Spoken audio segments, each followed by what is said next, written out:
múltiples veredas buscando que la montaña esa nos diera protección. Porque no, ya íbamos a hacer, ya como ya, yo entré en la Gallina Verde, ya me había reventado, a mi hermana también, a él mira, me dio reventado esta Gallina, a él esta otra, y llevábamos unos pedazos así de solo botanos y achuñas, y llevamos los pies, los llevamos bien, hinchados, rajados, con frío, porque ya hasta la camina, bien.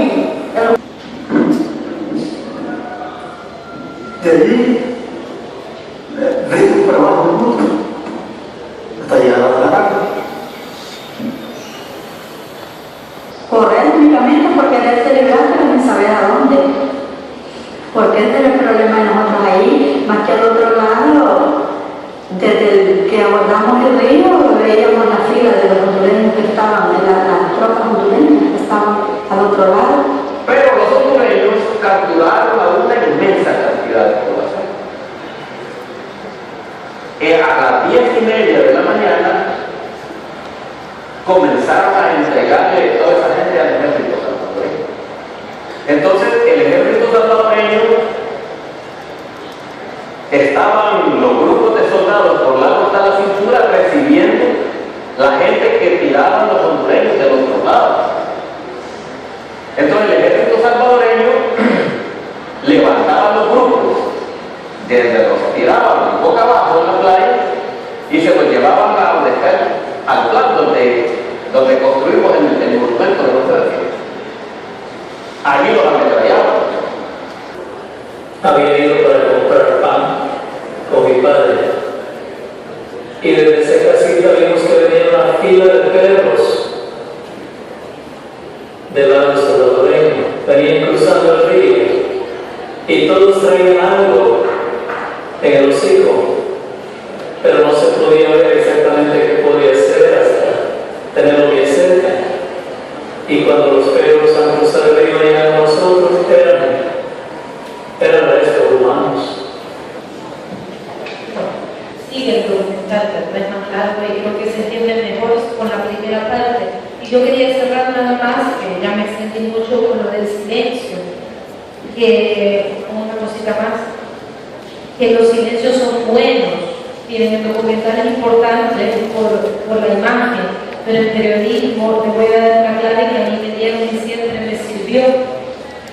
Cuando hagas una pregunta y tu personaje te conteste, quédate callado, porque la segunda cosa que te diga va a ser mucho mejor que la primera. Y a mí me ha pasado siempre.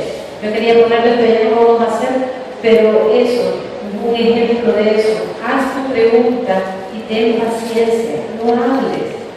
No inmediatamente trates de explicar. El silencio no entendí. El silencio a veces es, voy a pensar que le voy a responder a esta persona.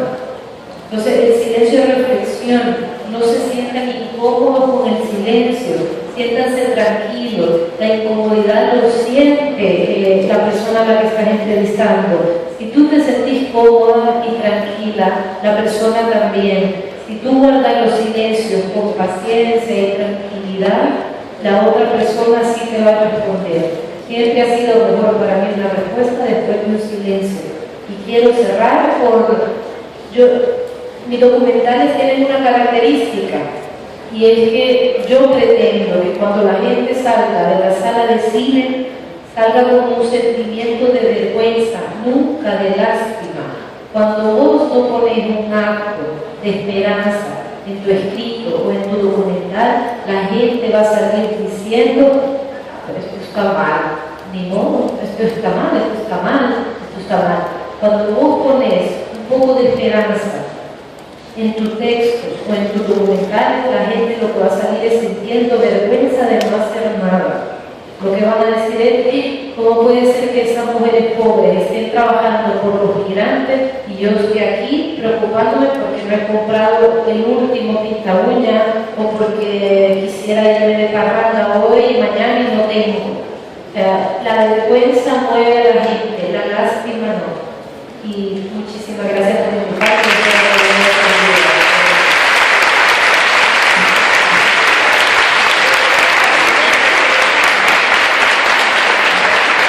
y aquí estoy para que me puedan hacer las preguntas que me quieran hacer.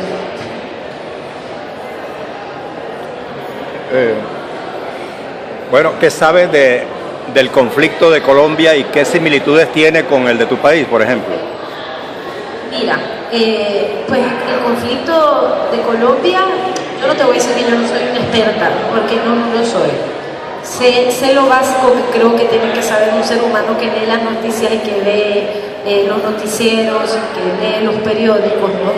Pero sé que es un conflicto que quizás ya tiene demasiado tiempo, creo, y que se está tratando de salir de una manera pacífica, de una manera con un diálogo, ¿no?, de paz, que para mí es la mejor manera de salir de los conflictos. Yo soy una mujer pacífica, yo no creo en las armas, no creo en la salida de las armas, aunque mi país se tuvo que hacer y se hizo, pero yo creo que somos seres humanos, que podemos hablar y que podemos llegar a un entendimiento.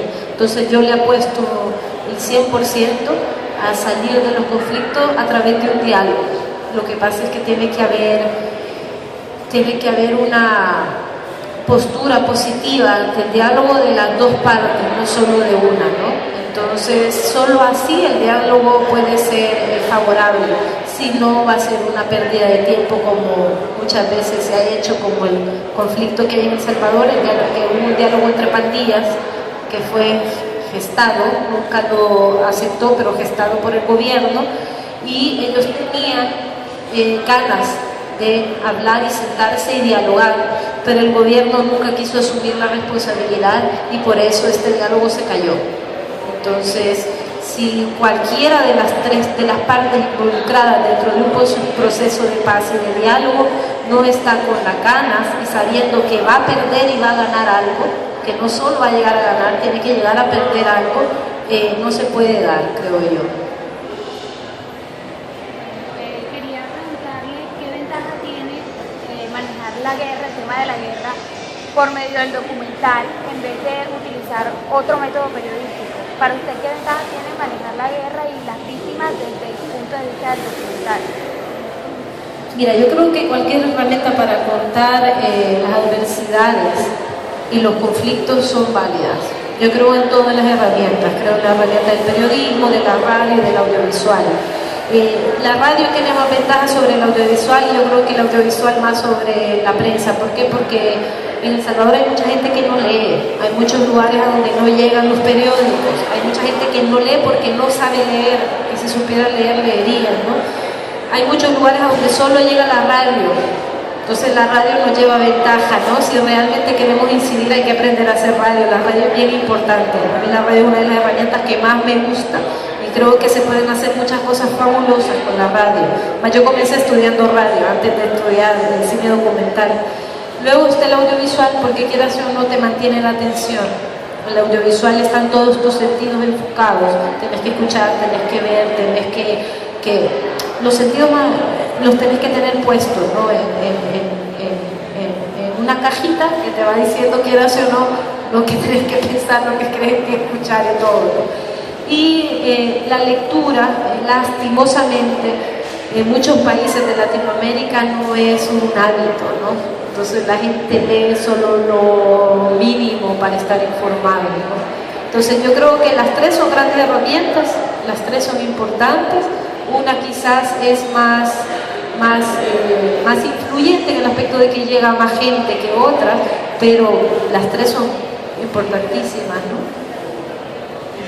¿Cuáles son las características del documental que usted cree que sean más visibles para todos los televidentes en vez de utilizar otros formatos diferentes al documental? Por ejemplo, porque la pregunta básicamente es ¿qué ventaja tiene el documental ante otros formatos audiovisual como la crónica, como un reportaje? El documental, ¿qué ventaja le lleva a las víctimas, a tratar el tema de las víctimas por medio de esto? Mira, el documental es un ejercicio de permanencia. Yo creo que al permanecer en el lugar podés contar un poco más las complejidades del problema, ¿no? El reportaje televisivo llega, agarra y se va, ¿no? Puede ser un muy buen reportaje pero siempre se queda un poco en la superficialidad, porque cuando vos realmente comenzás a entender el entramado que hay dentro de los conflictos y esto cómo les afecta, es solo a través de la permanencia. En el documental uno permanece, uno convive, hay diferentes, ¿cómo te lo puedo decir? Un ser humano no es malo solo porque sí. Uno para poder decir, esta persona es mala, tiene que saber de dónde viene, por qué es malo, de que puede ser que lo hayan violado muchas veces, puede ser que tenga un problema cerebral, puede ser que tenga un tumor que le esté atrofiando ciertas partes, puede ser que de pequeño le pegaron constantemente y es la única forma que él sabe expresarse. O sea, el ser malo tiene sus complejidades tanto como el ser víctima, ¿no? Y el documental te permite eso, con la permanencia te permite ser más profundo, creo yo, entender un poco más. Hoy sí creo que te lo respondí, ¿verdad? A esas herramientas que nos dijo anteriormente, como fue la de las emociones, ¿cómo escuchas? ¿La de qué? Esas herramientas que nos dices respecto a las emociones, cuando estamos entrevistando a esa persona o a esa víctima, te quiero ver como desde ese punto de vista de un periodista que también ha sido atropellado, que también es víctima. Entonces, quisiera saber de pronto, o sea, cómo enfrentarse a esto, ya que esa persona también ha vivido esto y de pronto le cuesta demasiado como entrevistarlo o también vivir con esa persona ese mismo momento. Yo creo que si vos tenés un problema que no has resuelto, no puedes cubrir el mismo problema porque no vas a encontrar nada más que lo tuyo. O sea, si vos vas a cubrir, si vos has sido violada y no has sido tratada por ser violada y vas a cubrir a alguien que ha sido violado, vos lo que vas a buscar en ese personaje es tu historia, no la historia de esa persona. Porque vos no has resuelto tu problema, vos no has resuelto tu conflicto. Entonces vos automáticamente vas a encontrar tu conflicto y tu respuesta en esa otra persona. Yo te diría, no lo cubras. Y yo te lo digo porque a mí me ha pasado. O sea, es la única vez que he dicho que no. Hace como unos 6 meses tuve una crisis porque me topé con tanta historia mala y me ofrecieron hacer, yo acababa de parir, hace como un año, perdón, yo acababa de parir mi primera hija y me ofrecieron hacer un documental sobre niños menores de 10 años, de meses a 10 años, que fueron violados por los padres y que están en el ISNA, en el albergue de ISNA.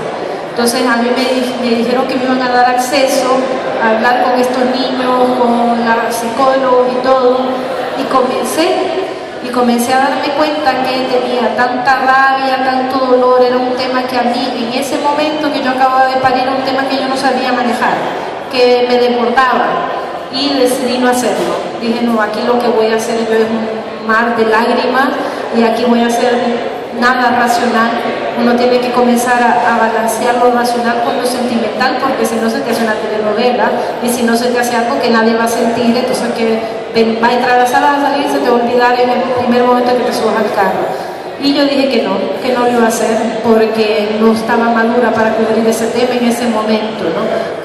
Desde su punto de vista, ¿cómo cree que la afectaría o le favorecería a los países vecinos la finalización exitosa de los diálogos de paz? Esa es una pregunta bien. Yo creo que no soy la mejor persona para responderte eso. Yo no soy un especialista en la historia de Colombia, yo estoy más cerca de la de México, conozco, me interesa Colombia muchísimo, pero creo que eso lo tiene que responder alguien que esté en el conflicto y manejando. Lo único que te podría decir yo es que eso no puede ser favorable, que si termina el conflicto va a ser favorable para los colombianos, que es lo más importante, ¿no? Y de ahí para la inversión, por tener un país con seguridad, es inversión internacional. Ustedes tienen un país que es sumamente turístico. ¿No creen que la alcaldesa, ya no hay conflicto? Todas las agencias que van a querer venir aquí, el comercio, todo va a crecer, todo va a crecer. La paz y la estabilidad lo único que trae es bienestar para el país. Eso creo yo. Es que es muy fácil el manejo para tomar la información de los de las víctimas, porque puede disimular mucho con las nuevas herramientas que nos brinda la tecnología. ¿Cómo hacerlo en el caso del documental, donde siempre una cámara logra intimidar a la persona y muchas veces nos cohibimos ante las cámaras y es mucho más lo que se dice cuando dicen corte, entonces de pronto la persona comienza a dar mucha más información? ¿Cómo manejan ese aspecto para lograr pues la verdadera expresión de la víctima? Pero o sea, eso es bien complejo, eso no te lo puedo responder ahorita, pero lo que yo te diría es que es sumamente distinto. Es algo, yo trabajo en una sección en un periódico que se llama Sala Negra, que son 6 periodistas y yo, o sea, y 6 hombres, periodistas hombres, y yo como documentalista. Y nos vivimos peleando por eso, por lo que acabas de decir. Porque no es lo mismo llegar con una cámara que llegar con una libreta o una grabadora. Además, bajarte de un carro en un sector lleno de pandillas, que ya me ha tocado, con una cámara, un trípode, o sea, llamar la atención en 2 patadas. O sea, te me dicen, pero si vas calladita, no, es que yo no hay forma de que no llame la atención. O sea, no hay forma de que no tenga, que me ha pasado muchas veces, 5 pandilleros en la casa donde estoy filmando y me estén interrogando. Eso es imposible, nunca voy a pasar desapercibido. Y lo otro es cuando, hablando más del personaje al que estás entrevistando, lo que te puedo decir es tener un buen fotógrafo, que sea invisible. Los fotógrafos buenos son los invisibles. Y lo otro es permanencia. O sea, no llegar, hola, ¿qué tal? ¿Cómo están? Mire, vaya, cuénteme. Eso no van a captar nada. Paciencia, llega muchas veces. Llegar a platicar, a tomar un café, lleva una cámara de fotos, de repente le toma fotos, de repente él toma un video y se le enseña, y después metes la cámara que realmente va a ser tu documental. Pero es un proceso el que tienes que llevar a donde te ganas a la persona, donde la persona ya deje de verte como un entrevistador, sino como alguien al que le está contando una historia, ¿entiendes? Eso para mí. De nuestro entrevistado. ¿Qué papel juega la ficción al momento de nosotros narrar la historia de la otra persona?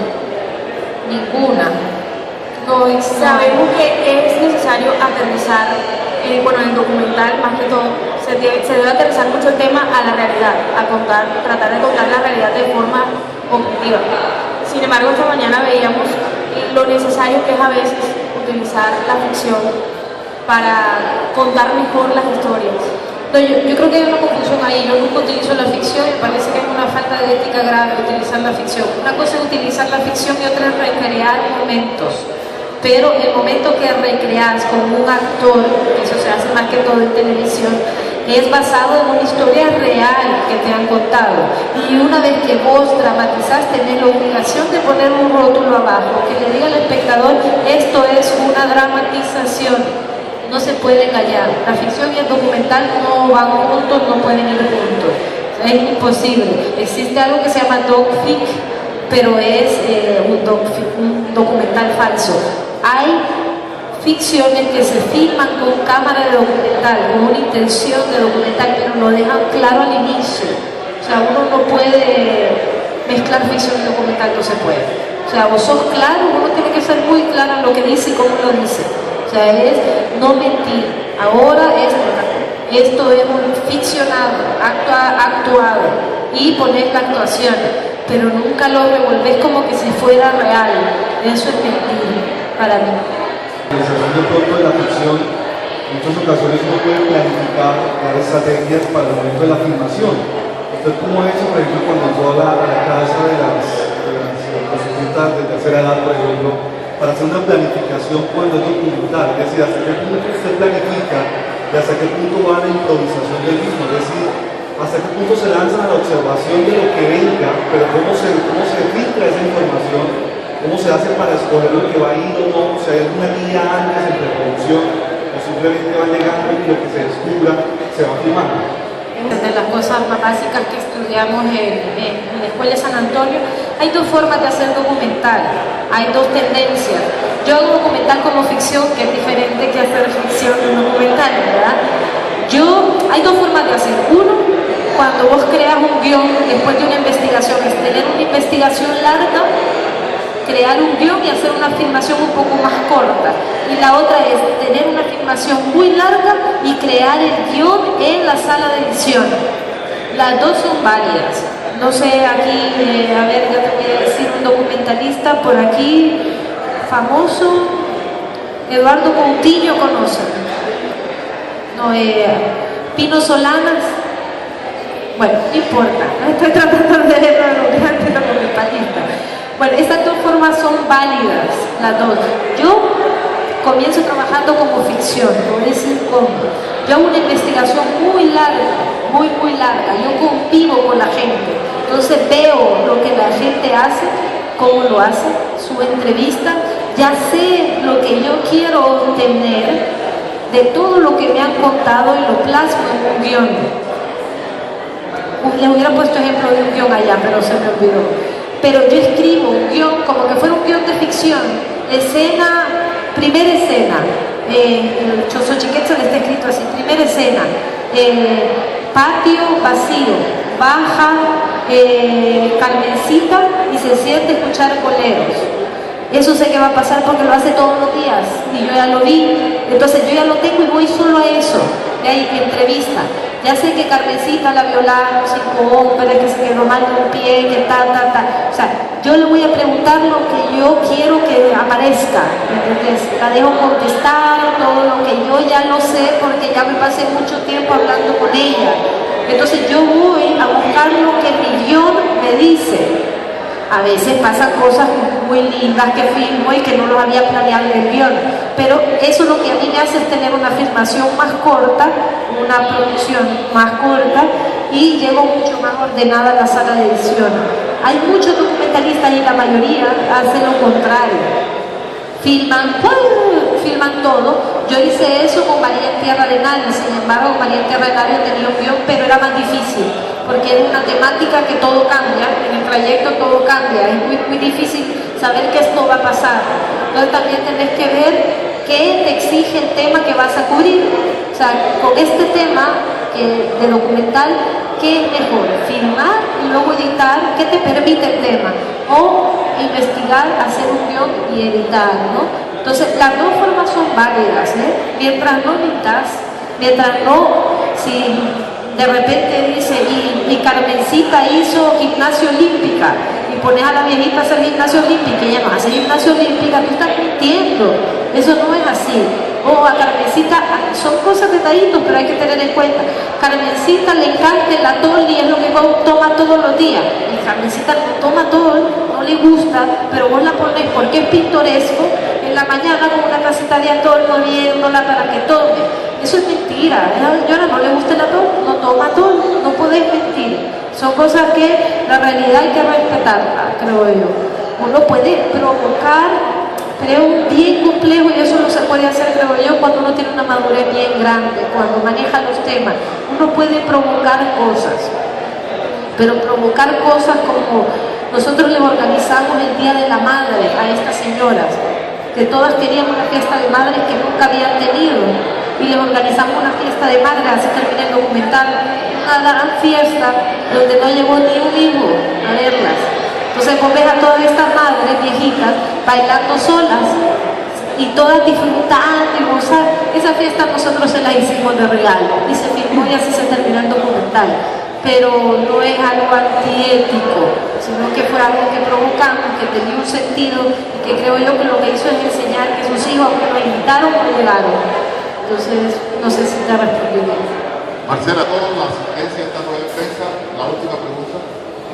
Sí, tú nos comentabas durante todo este proceso que trabajas mucho con la experiencia, con estar ahí, con el personaje, con convivir. ¿Hasta qué punto como periodista estás ahí muy adentro de pronto en experimentar lo que ellos hacen, lo que tu personaje hace, como para comprenderlo un poco? No, eso nunca lo hago, nunca lo he hecho, nunca lo voy a hacer, no estoy de acuerdo con eso. No estoy diciendo que es antiético, conozco muchos periodistas, hay este famoso que se viste, se me acaba de ir el nombre, tiene un libro que él se disfraza de varios personajes, se mete a la minería y se disfraza de minero, y también es leñador, y ahorita me voy a contar el nombre, un periodista estadounidense muy famoso, de los más grandes, y yo estoy de acuerdo con ese método, si lo quieres hacer. Yo no. Yo creo que yo no he vivido esa vida. Para el ejemplo, que yo me pusiera a prostituirme, para entender que es que el problema no es que se pongan a tener sexo con un hombre, el problema es todo lo demás: haber venido de una familia que no tiene oportunidades, haber sido violada frecuentemente con su padre, haber dormido en la calle tantos años. O sea, cuando vos venís a ver la complejidad del hecho, el solo hecho de acostarse con un hombre no es lo importante. Lo importante es todo lo que ha vivido esa mujer para llegar a ese momento que te cuenta la historia. O sea, yo no voy a vivir eso, no lo he vivido, yo he sido una niña privilegiada. Entonces no quiero pretender algo que convivir, con venderme y acostarme con hombres por un dinero, ya voy a entender mejor a la prostituta, a la trabajadora sexual. Más lejos voy a estar, porque es mentira. O sea, no es verdad. Ser minero, sí, puedo disfrazar y meterme de minero. Esa gente ha olido carbonato de esto que les arruina los pulmones toda su vida, y respiran mal, tienen problemas en los ojos. Eso no lo puedo vivir yo, por más que me disfrace. Un mendigo también me puede disfrazar de mendigo, pero no importa ser mendigo un día, es todo lo que le ha llevado a esa persona para llegar a hacer eso. Por eso no estoy de acuerdo con eso. Marcela, muchas gracias. Muchas gracias a todos por la invitación, espero que haya servido.